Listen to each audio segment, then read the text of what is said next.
आग लग गई। और जैसे ही आग लगी तो गांव के लोग आए और गांव के लोगों ने आकर पानी ले लेकर आग को बुझाना चाहा। नामदेव जी ने सबको रोक दिया कि कोई भी अग्नि में पानी मत डालना। और जितना सामान रखा था वो भी सारा उठा उठाकर अग्नि में डाल दिया। किसी ने पूछा कि नामदेव, सारा घर जल जाएगा, सारा सामान जल जाएगा, आग बुझाने दो। नामदेव जी ने कहा कि मेरे घर पर पहली बार अग्नि नारायण आए हैं, यदि तुमने उसे बंद कर कर भगा दिया तो मुझे पाप लग जाएगा, इसलिए खाने दो जो खाना है। पूरा घर जल गया।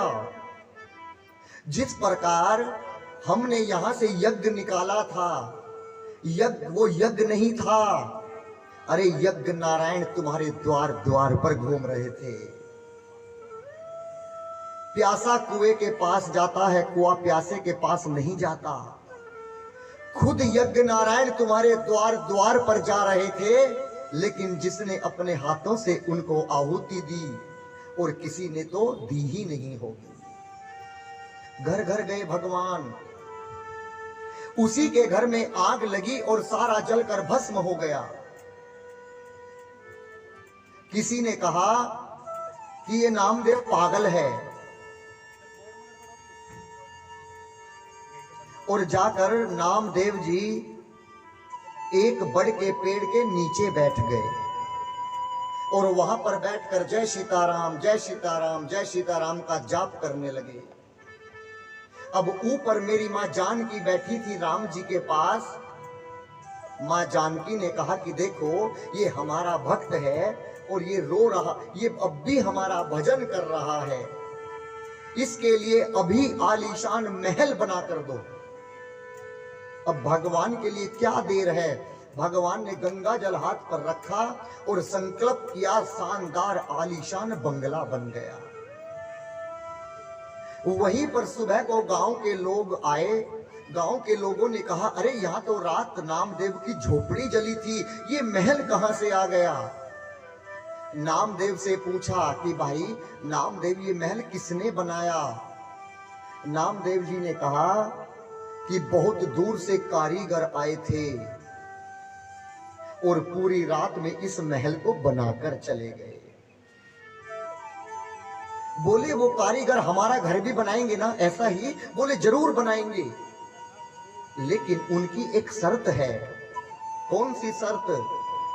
पहले अपने ही हाथों से अपने घर में आग लगाओ।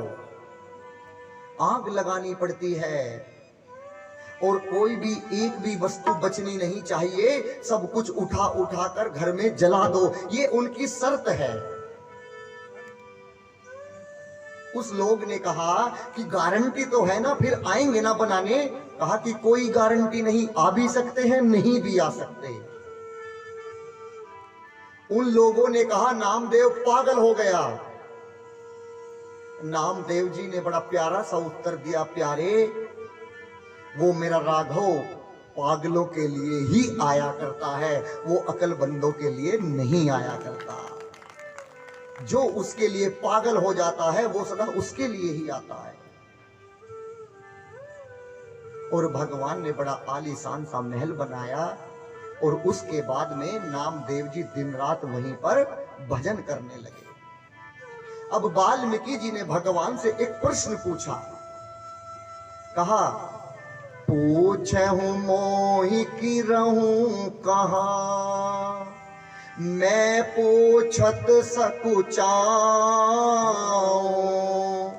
क्या पूछा? मैं पूछहूं मोहि रहूं कहां। आप मुझसे पूछते हैं, आप मुझसे पूछते हैं। आप पूरे जगत के मालिक हैं, सबके पिता हैं, और आप मुझसे पूछते हैं कि मैं कहां रहूं। आप तो सब जगह व्याप्त हैं। जहां न कहूं तहां देहूं कहीं, तुम ही दिखाओ ठाऊं। मुझे ऐसी संसार में एक भी वस्तु बता दो, ऐसी एक भी जगह बता दो राम जी जहां पर आप ना हो। फिर आप रहने के लिए मुझसे झोपड़ी मांगते हैं। फिर भी मैं आपको रहने के लिए 14 घर बताता हूं, 14 घर बताता हूं। और भगवान को पहला घर बताया, कौन सा घर? कान। गुरु वाल्मीकि जी कहते हैं कि पहला घर तुम्हारे लिए कान है। जिसके कान भगवान का भजन सुनते हो, रामचरितमानस की चौपाई सुनते हो, किसी की बुराई ना सुनते हो मेरे राघव, ऐसे व्यक्ति के तुम जाकर हृदय में वास करो। ये तुम्हारे लिए पहला स्थान है। अब दूसरा स्थान बताया, कौन सा स्थान? लोचन चातक जिन करि राखे, लोचन चातक जिन करि राखे, रहिए तरस जल धर अभिलाषे, लोहि तरस जल धर अभिलाषे। बताया कि तुम्हारे लिए दूसरा स्थान ये आंख है, जो तुम्हारा प्रतिदिन सोने से पहले और जब सुबह को उठते हो सबसे पहले जो आपका दर्शन करता है, उसकी तुम इन आंखों में जाकर बस जाओ। जिस प्रकार स्वाति नक्षत्र की बूंद यदि केले के पेड़ पर पड़ जाती है तो कपूर बन जाती है, यदि स्वाति नक्षत्र की वर्षा की बूंद सांप के मुख में पड़ जाती है तो विष बन जाती है, और यदि वो इस स्वाति नक्षत्र की बूंद किसी सीप में पड़ जाती है तो वो सीप मोती बन जाता है। उस स्वाति की बूंद बनकर आप अपने भक्त की इस हृदय में वास करो। ये आपके लिए दूसरा स्थान है। अब तीसरा स्थान बताया, कहा आपने हंस देखा है? हंस क्या खाता है? मोती। जिस प्रकार हंस मोती चुगता है, उसी प्रकार ये जो जीव है, जिसकी जीव हंस नहीं बन जाए और दिन रात इस रामचरितमानस का गुणगान करे, और ये जो रामचरितमानस की जो चौपाई है ये ही मोती बन जाए, और दिन रात अपनी इस जीव रूपी चोंच से इसको खाए, आप उसके हृदय में जाकर अकेले नहीं, मां जानकी के साथ में जाकर वास करो। ये आपके लिए तीसरा स्थान है। अब चौथा स्थान बताया, कौन सा? ये नाक। जब तुम्हारे सामने किसी के सामने भोजन की थाली आए और उसकी सुगंध से वो उस खाने की सुगंध को ले और पहला टुकड़ा आपके नाम का निकाले, और भगवान उस भोजन, आप उसका भोजन अवश्य स्वीकार करने जाना, और जो व्यक्ति आपके लिए भोग निकालता है ऐसे व्यक्ति के आप जाकर हृदय में लक्ष्मण के साथ वास करो। लेकिन हम लोग तो कभी कभी भगवान का भोजन निकालते ही नहीं, ऐसे ही खा लेते हैं। पांचवा घर बताया, कौन सा घर? मंत्र जाप नित जपहि तुम्हारा, बोझहि तुम्हारी सहित परिवारा। मंत्र जाप नित जपहि तुम्हारा, बोझहि तुम्हारी सहित परिवारा। तर्पण होम करहि विधि नाना, वे प्रजवाई तेहि बहु नाना। तर्पण होम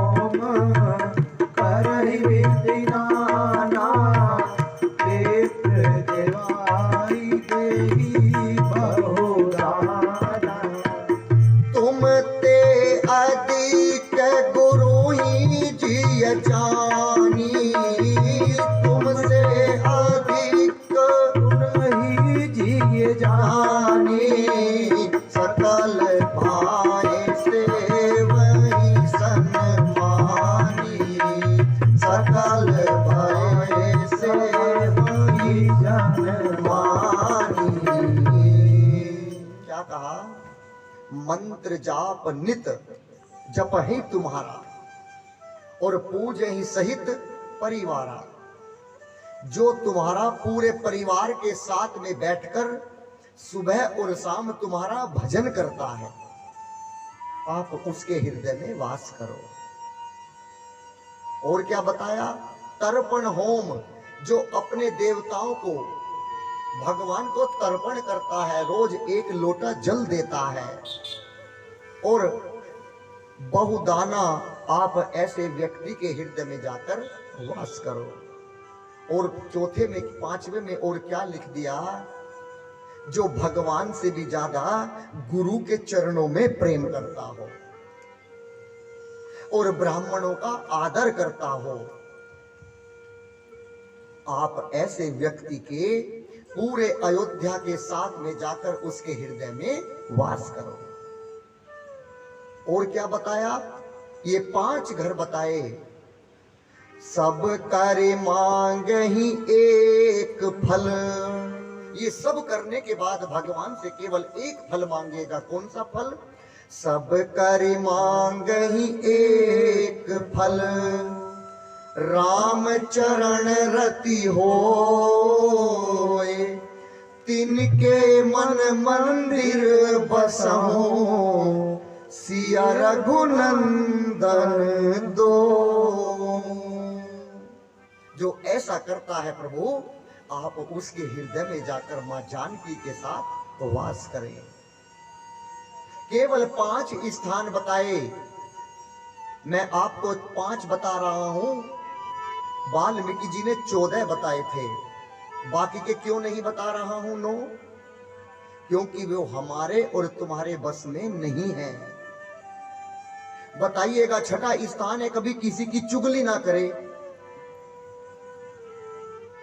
7वां स्थान है, कभी किसी का बुरा ना सोचे, कभी चोरी ना करे।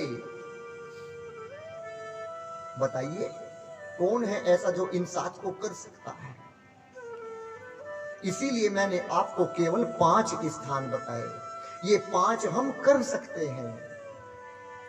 अब बताइए, भगवान, मैं आपको सुनाऊं कि वाल्मीकि जी ने कहा कि कभी किसी के साथ में कोई छल मत करना।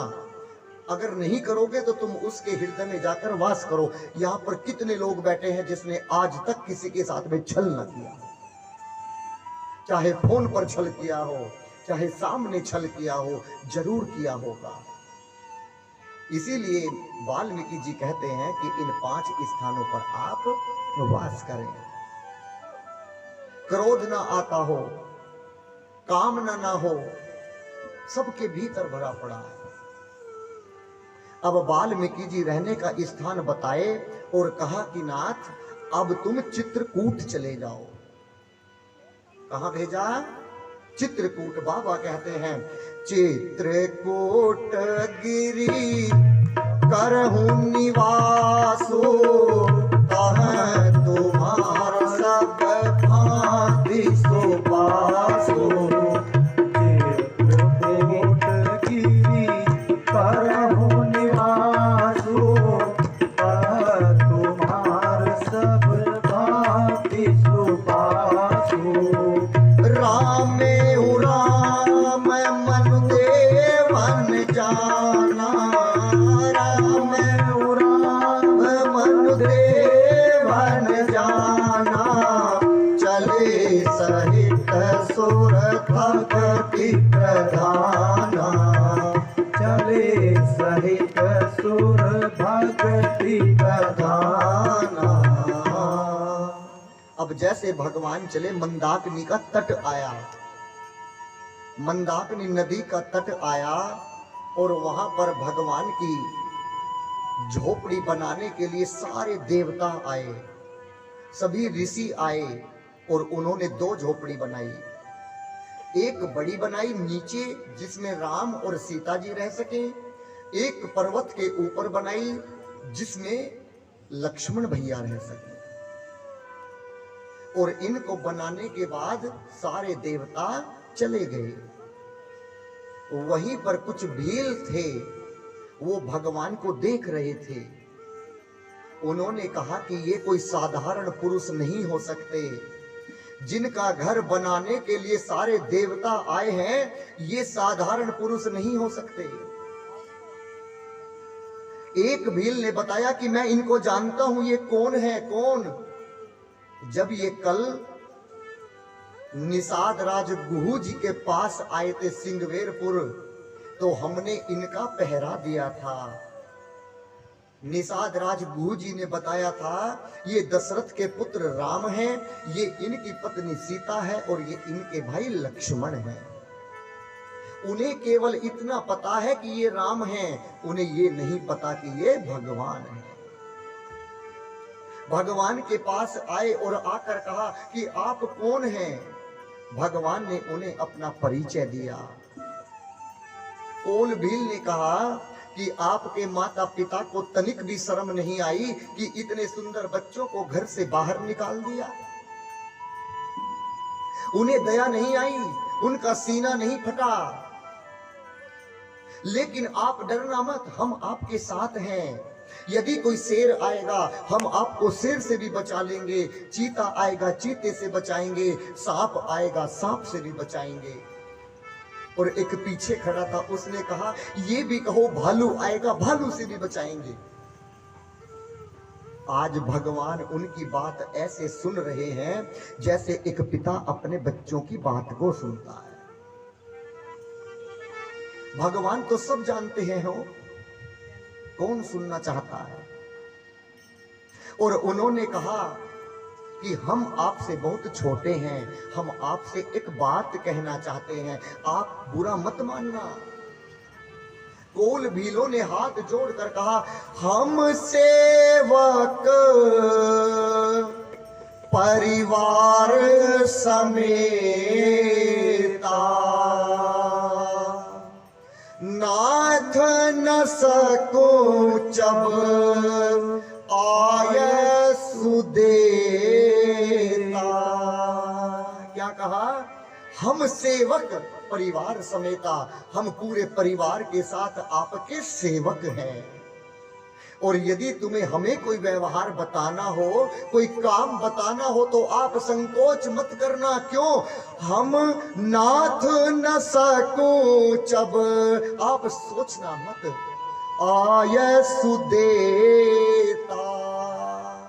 हमें ऐसे ही कुछ भी काम बता देना, हम आपका सारा काम करेंगे, सारा काम करेंगे,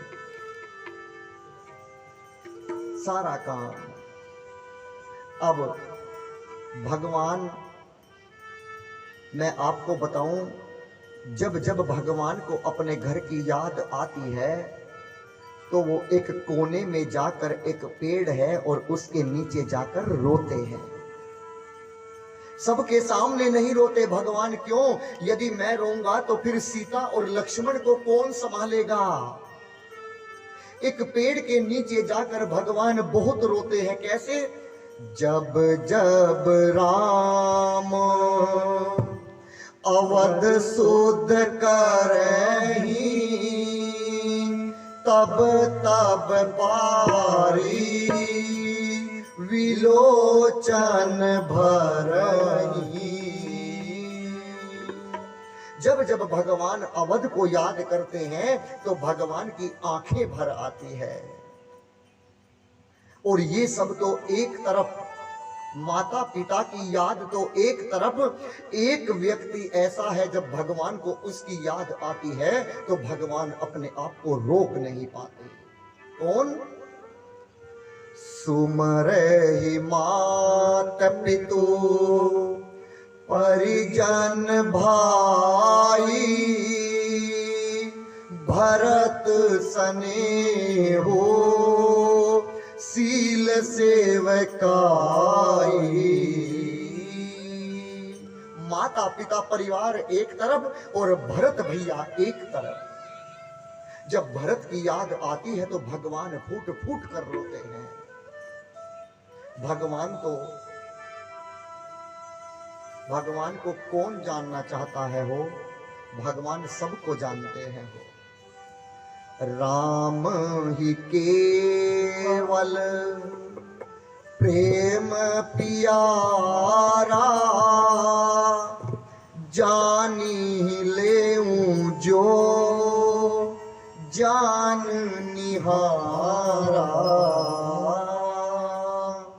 जो प्रेम गली में आया नहीं वो प्रिय तम का ठिकाना क्या जाने जो प्रेम गली में आया नहीं वो प्रियतम का ठिकाना क्या जाने जो प्रेम गली में आया नहीं जो प्रेम गली में आया नहीं प्रियतम का ठिकाना क्या जाने जिस ने कभी प्रेम किया ही नहीं जिस ने कभी प्रेम किया ही नहीं वो प्रेम निभाना क्या जाने जिस ने कभी प्रेम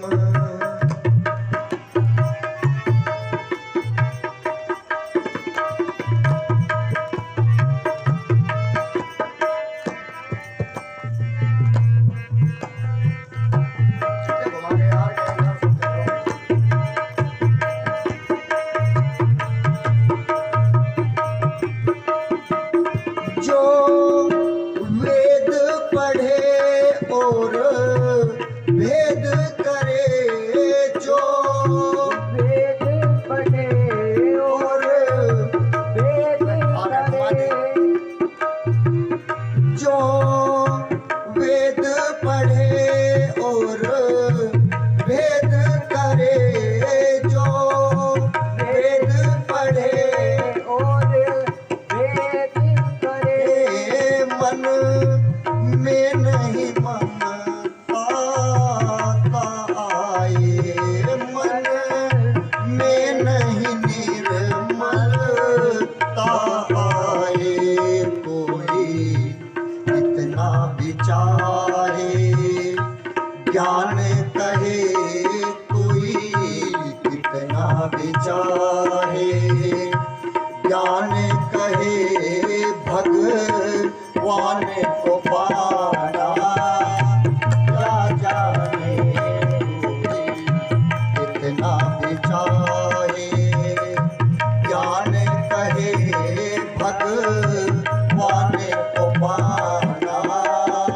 क्या जाने जो प्रेम गली में आया नहीं प्रिय हम का ठिकाना क्या जाने जो प्रेम गली में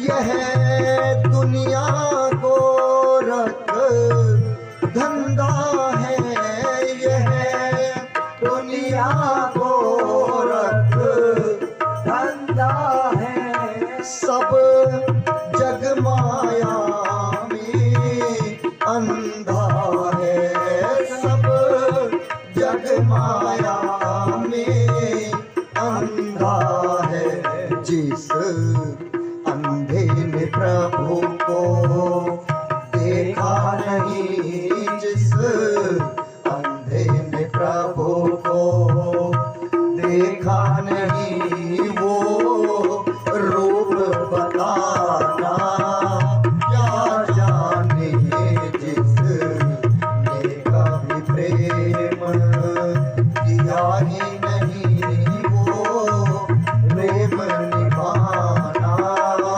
क्या जाने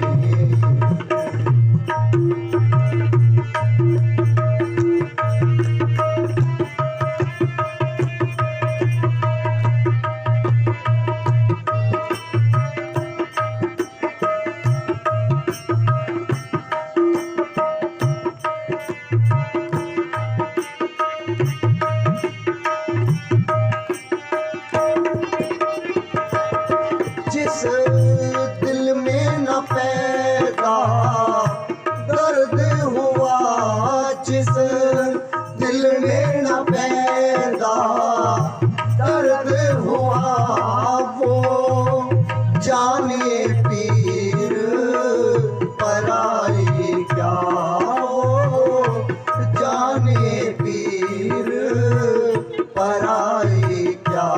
मीरा है दीवानी मोहन की, मीरा है दीवानी मोहन की, संसार दीवाना क्या जाने तो प्रेम नगरी में आया नहीं मेरा तम का ठिकाना।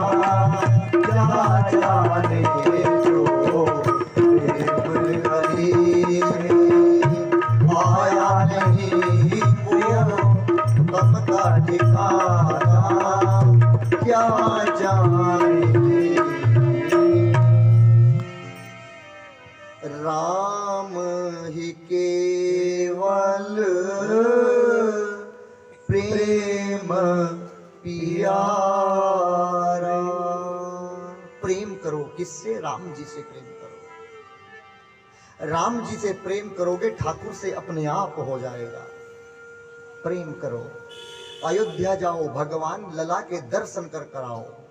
जरूर जरूर दर्शन करिएगा। अब आगे कथा सुनाऊं। जैसे ही मैंने आपको बताया था, जब नदी का तट आया था तो वहां से सुमंत जी को और निषाद राज गुहू को वापिस भेजा गया था। अब वो ही निषाद राज गुहू बैठे हैं कहां? उस नदी के तट पर। वापिस नहीं गए, वापिस नहीं गए। इस प्रसंग के बाद, अमूल का इस प्रसंग के बाद बीच में ना उसी नदी के तट पर बैठे थे। इस प्रसंग को बड़े ध्यान से सुनना।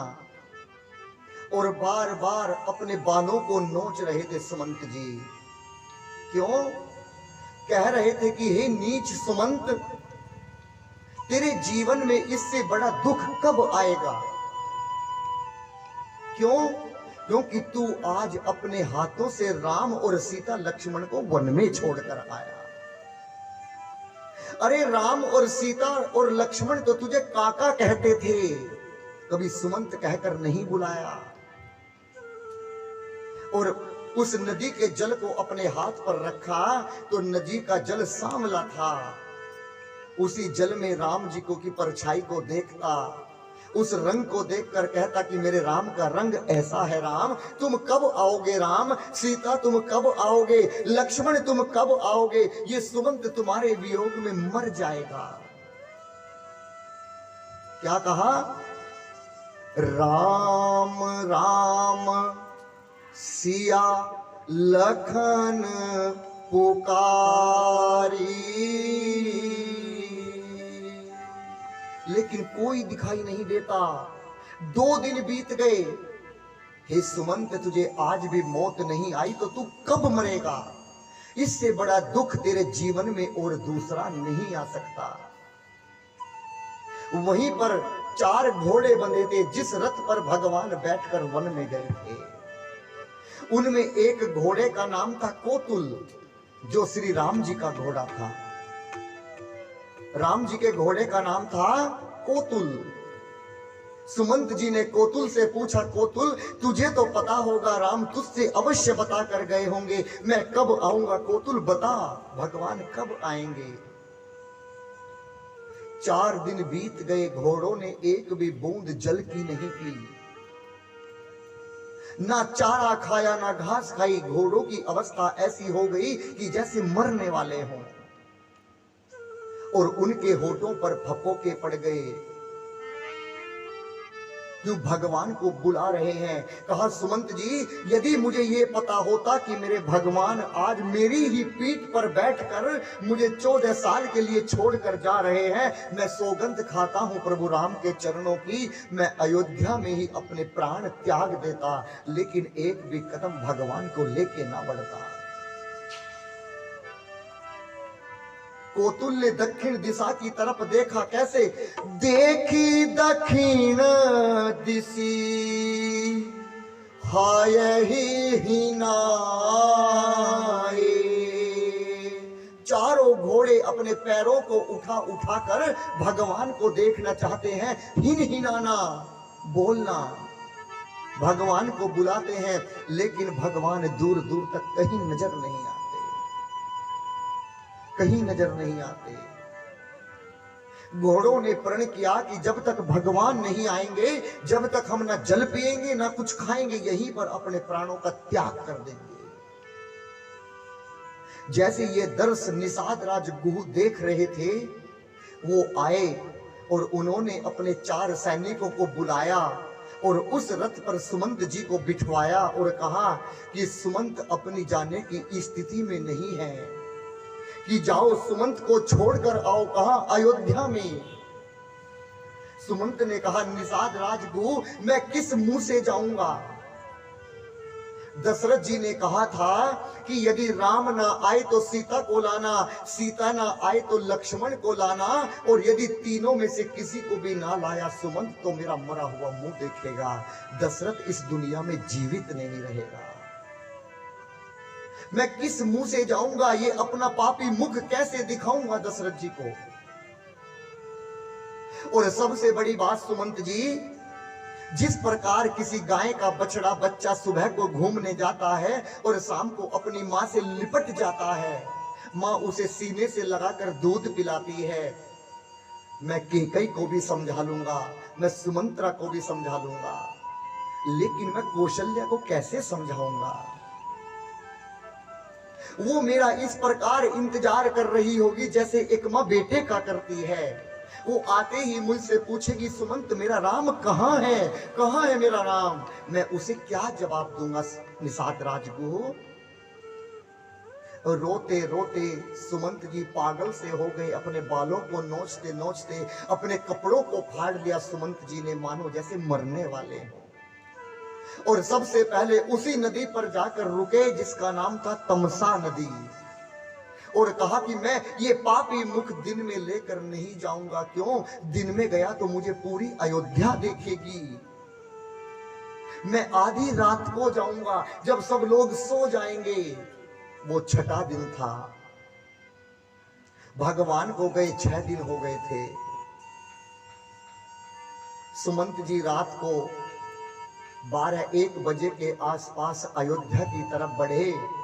जाकर देखा, आप विश्वास करना मेरी मां, पूरी अयोध्या के लोग दशरथ जी के महल के सामने खड़े होकर रो रहे थे। मेरे राम कब आओगे? राम, मेरी सीता बेटी कब आओगे? लक्ष्मण भैया कब आओगे? पूरी अयोध्या रो रही थी। सुमंत जी ने सोचा कि मैंने तो सोचा था कोई नहीं मिलेगा, लेकिन ये तो सब बाहर खड़े हैं। गए, और जैसे ही गए लोगों ने पूछा, सुमंत जी आ गए, सुमंत जी आ गए, हमारे राम आ गए होंगे, हमारे राम बताओ कहां हैं? सुमंत जी ने कहा, राम जी नहीं आए। सब बैठ गए, राम जी का वियोग करने लगे।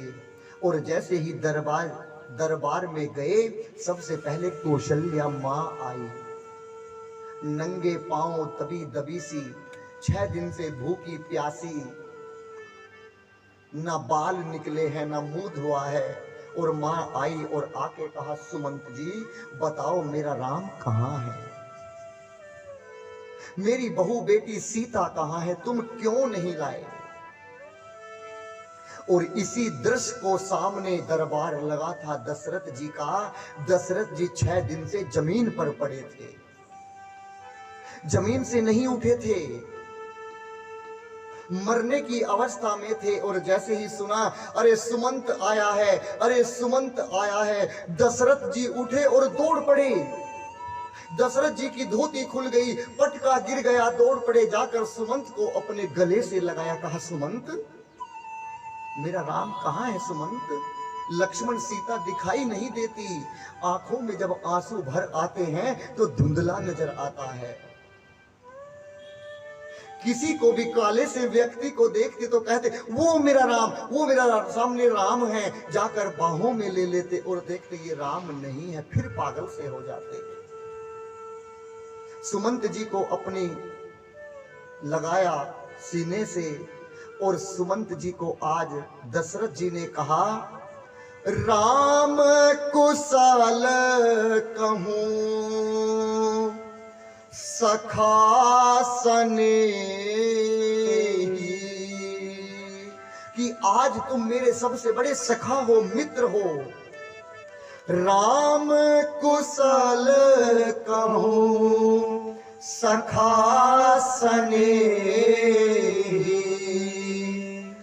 कह रघुनाथ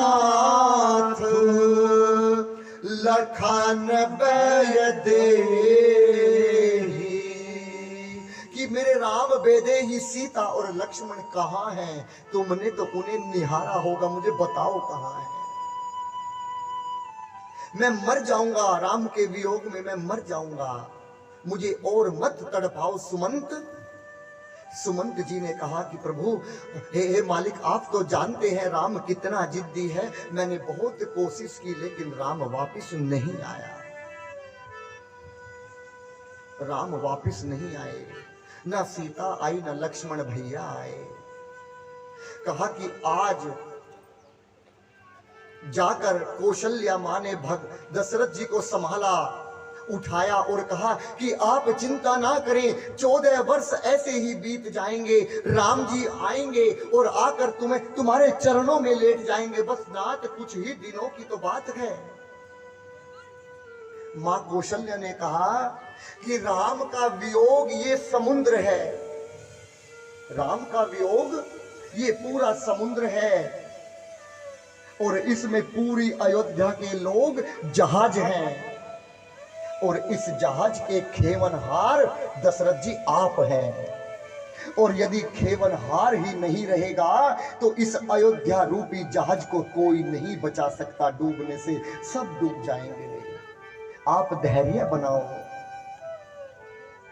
कहा कि कौशल्या, आज मुझे उन अंधे माँ बाप की याद आ रही है। किसकी? श्रवण कुमार के माता पिता की। मैंने हिरण समझकर उसे श्रवण को मारा था और उन्होंने मुझे श्राप दिया था कि जाओ, मैं तुम्हें श्राप देती हूं कि जिस प्रकार हम अपने पुत्र के वियोग में आज मर रहे हैं, तुम्हें भी एक दिन अपने पुत्र के वियोग में मरना पड़ेगा। और दुर्भाग्य होगा कौन सा? जब हमारा पुत्र हम मरेंगे, हमारा पुत्र हमारे सामने होगा मरा हुआ, लेकिन तुम्हारे सामने चारों पुत्रों में से एक भी पुत्र नहीं होगा। ये तुम्हारा दुर्भाग्य होगा। ये कहा सुमंत जी, कोई कुछ भी कहे सुमंत जी, मैं आपसे हाथ जोड़कर कहता हूं कि मेरे बाद मेरे बच्चों का ध्यान रखना सुमंत जी, मैं जीवित नहीं बचूंगा। दशरथ जी ने राम राम कही, राम कही, राम राम कही, राम तन पर हरि रघुवर विरहा, राऊ गए सुरधाम।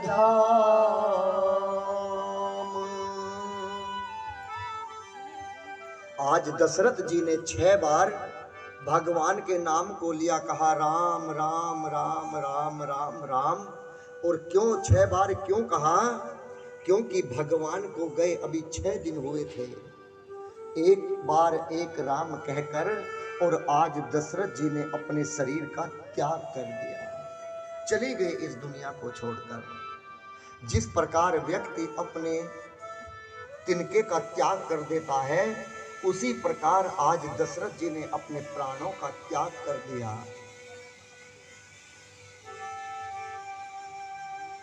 कितने सौभाग्यशाली है दशरथ जी, जब तक जिए, जब तक राम के दर्शन कर कर जिए, और जब इस दुनिया से विदा हुए तो भगवान ने 6 बार राम जी का नाम लिया।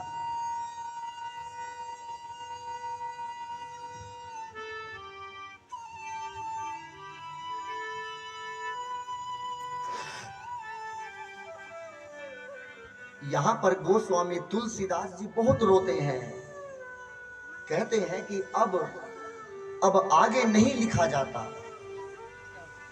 आगे इतना वियोग इस रामचरित्र मानस में आया कि तुलसीदास जी कहते हैं अब आगे नहीं लिखा जाता मुझसे। हे शंकर भगवान, आपने मुझे लिखने की जिम्मेदारी दी, अब और नहीं लिखा जाता। अब दशरथ जी का मृतक शरीर एक डब्बे में बंद कराया और उस पर तेल और हल्दी लगाई ताकि उसमें गंध ना हो, और एक दूत को भेजा कहां,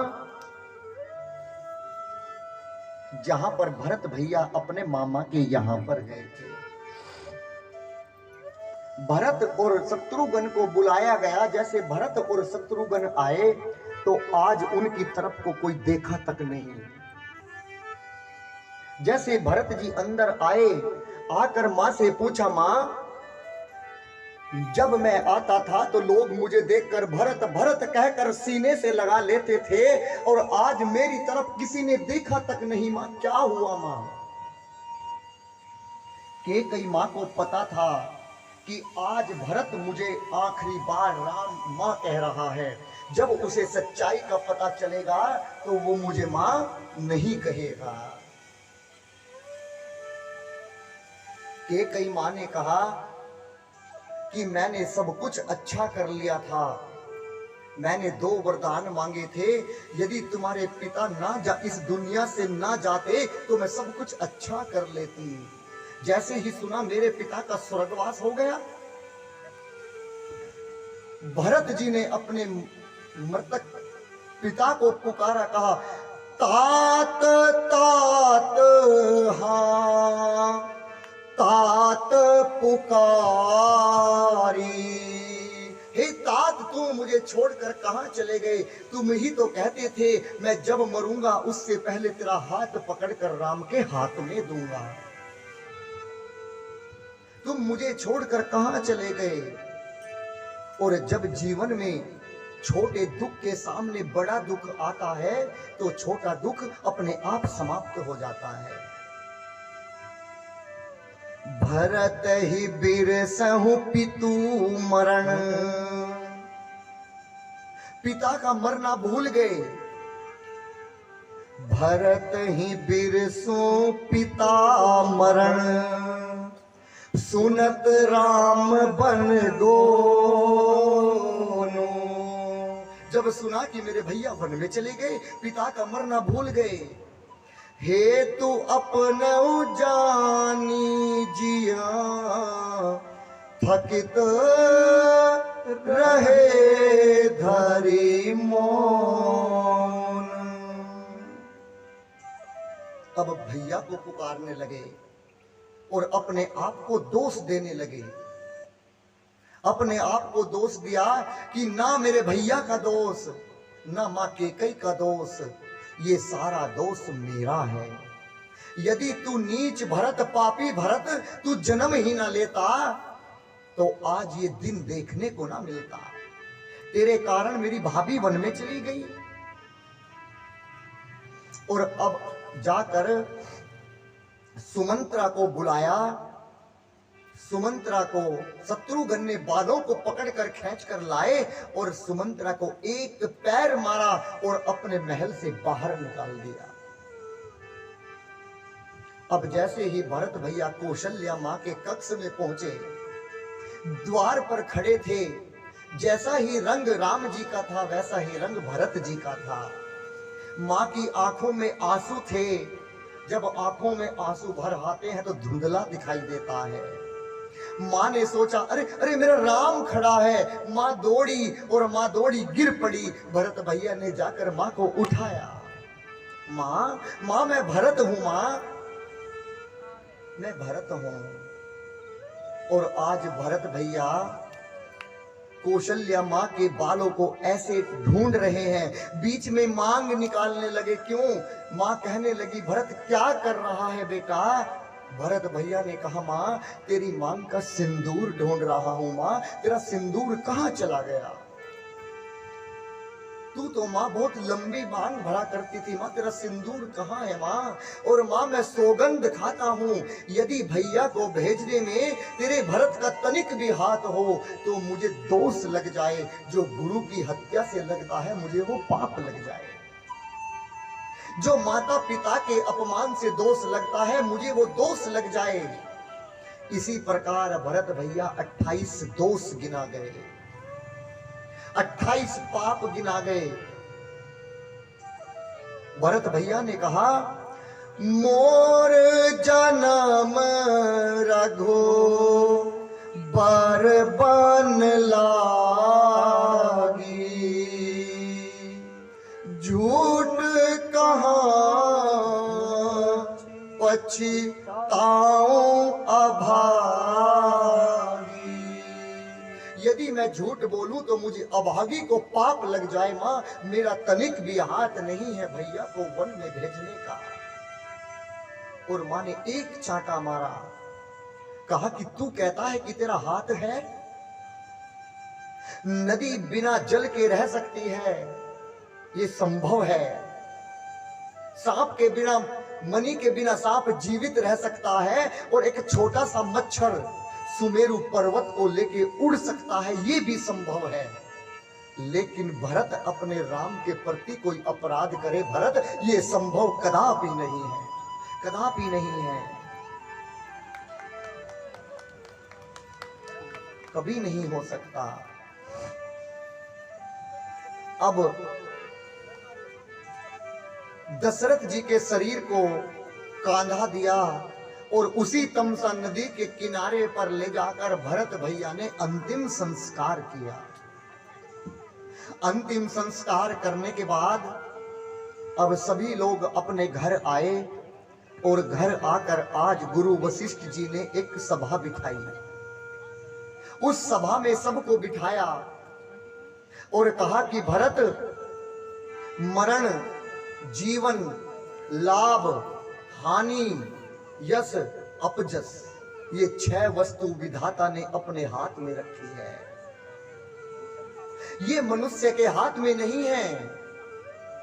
और तुम अपने पिता का बिल्कुल भी शोक मत करो। क्यों? तुम्हारे जैसा पिता ना तो आज तक हुआ, ना है और ना होगा। तुम्हारे जैसा पिता नहीं होगा। क्यों? भयउ नाथ आहाई ना अब हो निहारा, भूप भरत जस पिता तुम्हारा। तुम्हारे जैसा पिता ना है, ना होगा, ना है, हो पहले था। जो ब्राह्मण होने के बाद जो वेद नहीं पढ़ता, उस आदमी का विचार करना चाहिए, वो सोचनीय है। और जो राजा होकर नीति का पालन नहीं करता, नीति को नहीं जानता, वो राजा सोचनीय है। और जो बनिया होकर कंजूस है, ऐसे कंजूस बनिए का शोक करना चाहिए। जिस व्यक्ति के पास धन है लेकिन फिर भी वो कंजूस है, उस व्यक्ति का शोक करना चाहिए भरत। और जो शंकर भगवान को रोज 1 लोटा अभिषेक नहीं करता, उस व्यक्ति का सोच करना चाहिए। और जो ब्राह्मणों का आदर नहीं करता, जो ब्राह्मणों का अपमान करता है, ऐसे व्यक्ति का सोच करना चाहिए। और जो स्त्री हर वक्त अपने घर में कलह करती है, पति की बात को नहीं मानती, अपने आप विचरण करती है, ऐसी स्त्री का भरत सोच अवश्य करना चाहिए। और जो शिष्य बनकर गुरु का आदर नहीं करता, ऐसे शिष्य का सोच करना चाहिए। जो तप को, भजन को छोड़कर भोग में, विलास में लगा है, ऐसे व्यक्ति का सोच करना चाहिए भरत। और जो चुगली करता है, छल करता है, कपट करता है, चोरी करता है, ऐसे व्यक्ति का सोच करना चाहिए भरत। और जो शरीर पाकर भगवान के दर्शन ना कर पाया हो, ऐसे व्यक्ति का अवश्य सोच करना चाहिए। लेकिन तुम्हारे पिता सोचने नहीं है, तुम अपने पिता का सोच मत करो। अब भरत जी ने गुरु जी से कहा, गुरु जी कहने लगे, भरत मैं तो तुमसे एक बात कहना चाहता हूं। कौन सी बात? तुम्हारे पिता की आज्ञा पाकर राम वन में चले गए, अब तुम अपने पिता की आज्ञा पाकर तुम राजा बन जाओ, तुम राजा बन जाओ। कहा, भरत भैया ने कहा कि गुरुजी मैं आपसे पहले एक प्रश्न पूछना चाहता हूं, पहले मेरे प्रश्न का उत्तर दीजिए, जब राजा बनूंगा। पहले बताइए, मेरी मां केकई ने कौन सा वरदान मांगा था? गुरुजी ने कहा कि पहला वरदान मांगा था कि भरत को राज सिंहासन मिल जाए, और दूसरा मांगा था राम को 14 वर्ष का वनवास। तो तुमने पहला वरदान पहले क्यों नहीं किया? तुमने पहले मुझे राजा क्यों नहीं बनाया? तुमने पहले भैया को वनवास क्यों भेजा? तुम मुझे पहले राजा बनाते और मैं राजा बनकर उस गद्दी से पारित कर देता कि अब राम भैया वन में नहीं जाएंगे, क्योंकि मैं राजा था, भैया को मेरी बात माननी पड़ती। ये गलती आपने क्यों की? गुरु वशिष्ठ जी ने कहा कि आज तक भरत मुझसे कोई गलती नहीं हुई, लेकिन ये जीवन में मुझसे पहली बार गलती हुई है। तुम सही कहते हो, अगर मैं तुम्हें पहले राजा बना देता तो तुम राम को रोक लेते, लेकिन होनी को कौन टाल सकता है भरत? गुरुजी ने कहा कि मैं तो एक बात कहना चाहता हूं। कौन सी बात? सौंपे हूं राजो भरत राम के आए। मैं तो ये कहना चाहता हूं कि अब आप राजा बन जाओ, और जैसे राम 14 वर्ष काट कर आए तो तुम अपना राजपाट अपने भैया को सौंप देना। लेकिन भरत भैया ने उल्टा सुन लिया। गुरु वशिष्ठ जी ने क्या कहा? सौंपे हूं राजो राम के आए। भरत भैया ने क्या सुन लिया? सौंपे हूं राजो राम के जाए।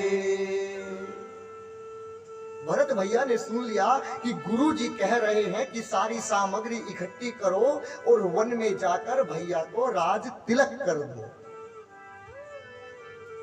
ये कहा और सारी सामग्री को तैयार करने लगे। भैया पंखा बंद कर देना ये। और सारी सामग्री तैयार करने लगे। अब भरत भैया कहते हैं, गुरुजी आज तक मैंने तुम्हारी सारी बात मानी, आज मेरा मन जो करेगा मैं वो करूंगा। आज मैं आपकी तनिक भी बात नहीं मानूंगा, और मुझे आप उपदेश मत दो। मोहि उपदेश दीन गुरु जानी। आज मुझे उपदेश मत देना, आज मैं जो करूंगा बताऊं मुझे क्या करना है गुरुजी। एक ही आंख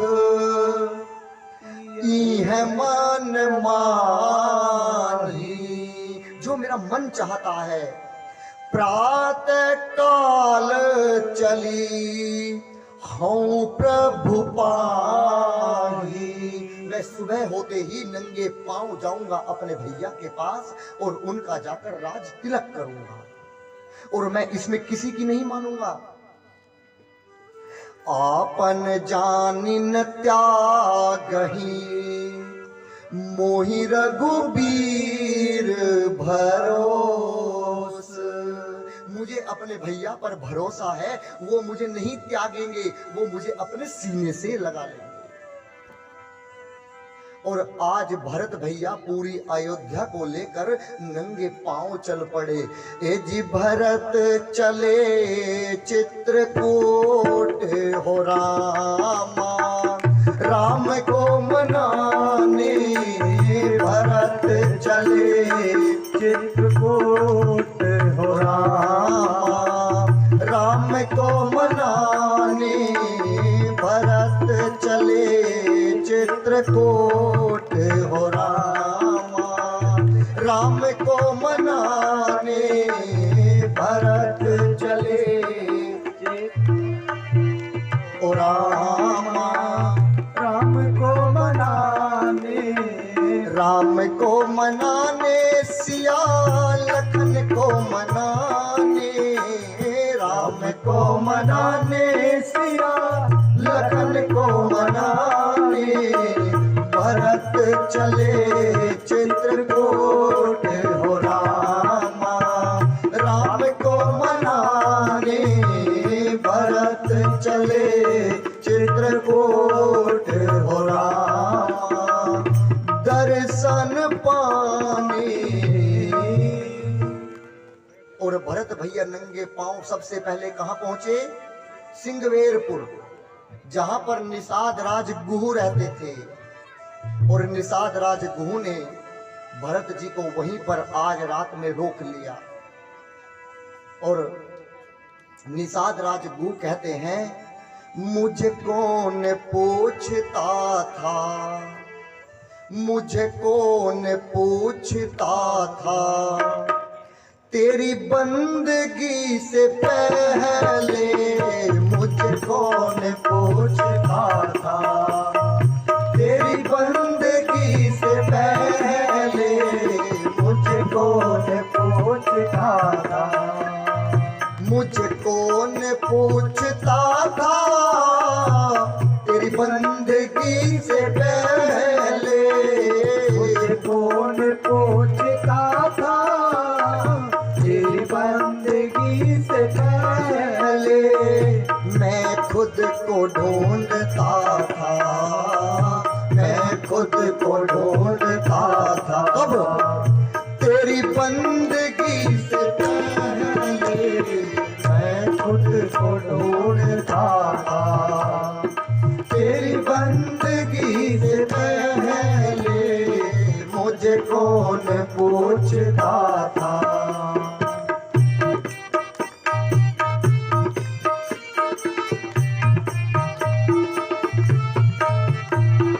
मेरी जिंदगी थी ऐसी जैसे खाली सीप होती, मेरी जिंदगी थी ऐसी जैसे खाली सीप होती। सीप किस किस ने देखा है? सीप बताइए कैसा होता है सीप?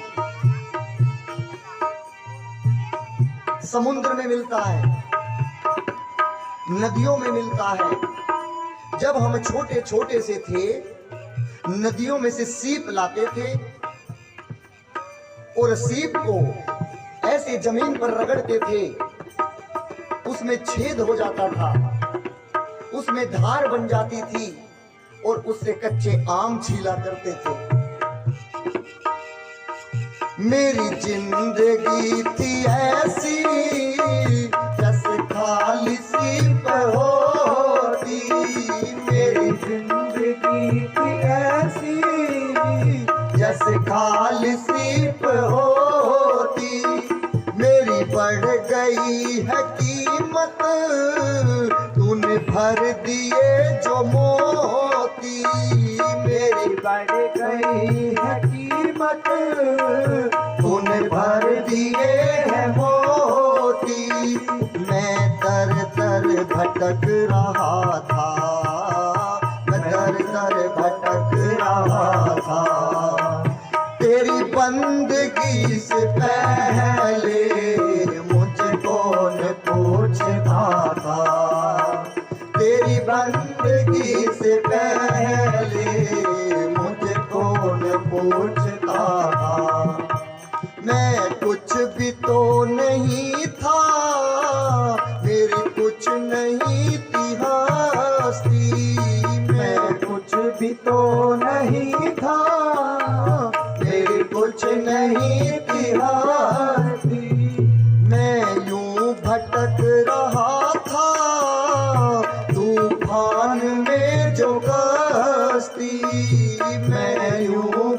रहा था, तूफान में जो कश्ती, मैं बुझा हुआ दिया था, मैं बुझा हुआ दिया था। अब तेरी बंदगी से पहले मुझको न पूछता था, तेरी बंदगी से पहले मुझको न पूछता था। जाओ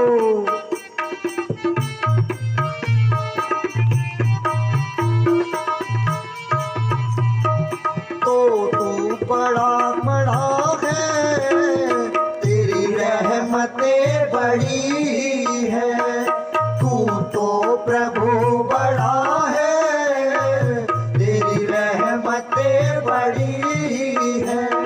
तुझे क्या क्या मैं सुनाऊं, क्या दास पर पड़ी है, तुझे क्या क्या मैं सुनाऊं, क्या दास पर पड़ी है।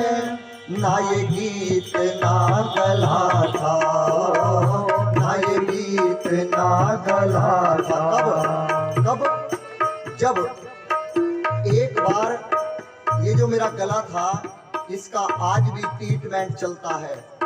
कहाँ? डॉक्टर राहुल मित्तल जी के यहाँ पर। इस गले के पीछे लाखों रुपया लगा चुका। बिल्कुल आवाज बंद हो गई थी 2 साल पहले, बस हवा निकलती थी, राम भी नहीं कह पाता था, इतना दर्द होता था, पानी भी नहीं पिया जाता था। लेकिन आज तुम्हारे सामने कथा गा रहा हूं, भजन गा रहा हूं, इससे बड़ी भगवान की कृपा और क्या होगी। ना ये गीत ना गला था तेरी बंदगी से पहले, ना ये गीत ना गला था, तेरी बंदगी से पहले मैं दर दर भटक रहा था, मैं दर भटक रहा था। तेरी बंदगी से पहले मुझे कौन पूछता था, मुझे कौन पूछता था। तेरी बंदगी से पहले मुझे कौन पूछता था, तेरी बंदगी से पहले मुझे कौन पूछता था।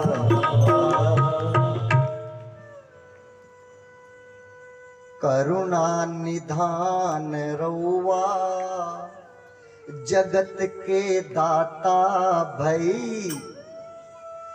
ये अवधि में है, बिहार की भाषा है। ये भजन मैं आपको एक बिहार की भाषा में कल सुनाऊंगा, याद दिला देना कि वो बिहारी वाला भजन सुनाओ, क्योंकि हमारे गुरुजी बिहार के हैं।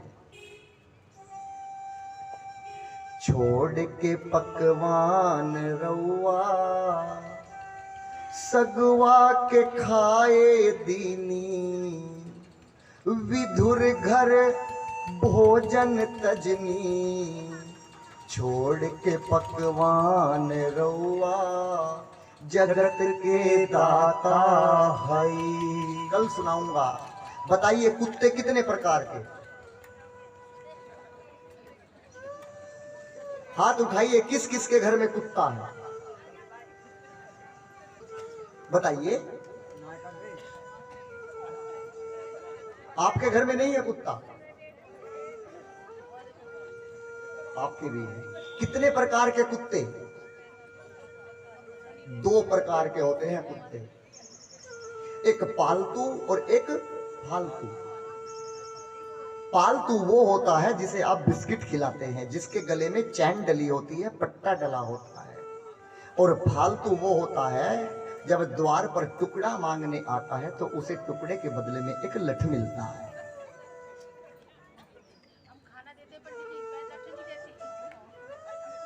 पालतू और फालतू। अब आप बनाई, अब मैं जो हूं मैं भगवान का पालतू कुत्ता हूं। कैसे पहचान करेंगे हो? कैसे पता करोगे अपने आप को कि आप भगवान के पालतू कुत्ते हो कि फालतू कुत्ते हो? बताइए। मैंने तो पहचान कर रखी है। जिसके गले में पट्टा पड़ा होगा, किसका? भगवान का पट्टा, वो भगवान का पालतू कुत्ता है। और जिसके गले में पट्टा नहीं है, जो आवाराओं की तरह घूमता है, वो भगवान का फालतू कुत्ता है। अब बताइए, फालतू बनना है भगवान का कुत्ता के पालतू? पालतू बनना है तो आज ही घर में जाकर रुद्राक्ष की, तुलसी की, चंदन की या सच्चे मोती की आज ही जाकर गले में पालतू कुत्ते वाला पट्टा डालना पड़ेगा और कहना पड़ेगा, मेरा कोई ना सहारा बिना तेरे, मेरे राम संवरिया मेरे, मेरा कोई ना सहारा बिना तेरे, मेरे राम संवरिया मेरे, मेरा कोई ना सहारा बिना तेरे, मेरे राम संवरिया मेरे। जमाओ भाई। और जन्म जन्म कोई ना सहारा बिना तेरे, मेरे राम संवरिया मेरे, काटो जन्म जन्म के फेरे, मेरे राम संवरिया मेरे, मेरा कोई ना सहारा बिना तेरे, मेरे राम संवरिया मेरा कोई ना सहारा बिना तेरे, मेरे राम संवरिया मेरे। ओ जिस दिन से दुनिया में आया, जिस दिन से दुनिया में आया, मैंने पल भर चैन न पाया, मैंने पल भर चैन न पाया, सही कष्ट पे कष्ट गाने, सही कष्ट पे कष्ट गाने, मेरे राम संवरिया मेरे, काटो जन्म जन्म के फेरे, काटो जन्म जन्म के फेरे, मेरे राम संवरिया